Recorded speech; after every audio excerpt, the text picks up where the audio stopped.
as an artist, the times that you live in is really influential on the work that you produce and well, what the public can receive and how they receive it from you. And artists, creatives, whoever's producing things into the world, you basically literally stand on each other's shoulders, even if you don't like that person's work, even if you don't interact with that person's work. If your consumer or your fan base interacts with that person's work, then their work primes the consumer for your work. So we start to see um, things getting like shortened or abbreviated. And so people are able to come out with more and more illusion based content because I don't have to explain the whole story if we both had a shared experience. If me and you both seen Will Smith slap Chris Rock, regardless how you felt about it, that was a shared experience. So then a rapper might reference that slap and just say slap and Will together, just using those sound bites of putting those words together in some way to allude to that experience that we shared. And so when you think about it, everybody's working with each other. Like we all colleagues at the end of the day when you think about it. And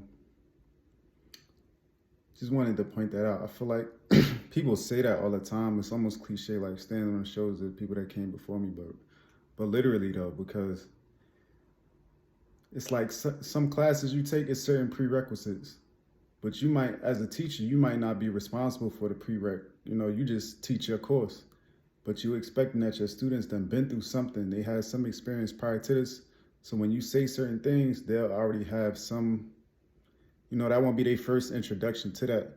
And then if they mastered it before they even got to you, now you could play with it a little more. You could get more creative.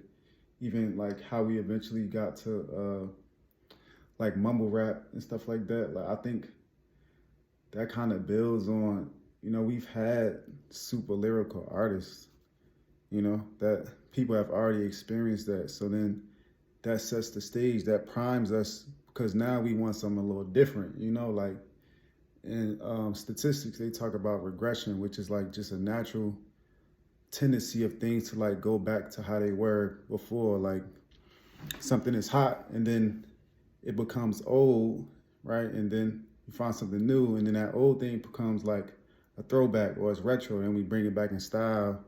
And then the new thing we found becomes old. And it's like we flip-flop back and forth between things we already experienced, but sometimes you gotta spend some time away, like you gotta miss it a little bit. Like I mean, even in relationships, sometimes with me, like observing these reality shows, I have stumbled, on a couple of them about like relationships and stuff like that.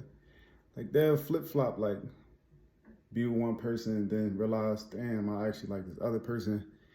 Then they with them, then like, damn, you know what, the other person was better. So it's kind of like for artists and creatives, I think the more we can master, like be aware of that and master that and use it to our advantage, then the more abbreviated we could be in the content we deliver. And you can use it to your advantage because like, all right, I don't gotta walk y'all through the basics, like the elementary content of the construct I'm trying to present. I could just jump right in and say what I want to say because you already experienced this, this other thing. I think that's dope. Even like as a visual artist, like the world has already seen like the famous artist that's in the textbooks. So that primes people to get certain ideas about what art is, what fine art is, what street art is, what's good art, what's bad art. All of that is like they form an opinion based on that. And then when you insert you get your 2 cents in there. It's like, all right, now that adds to, like that person has to reconcile what you're producing, what they're seeing from you, with what they already believe and expect. And so could be a win-win situation for everybody.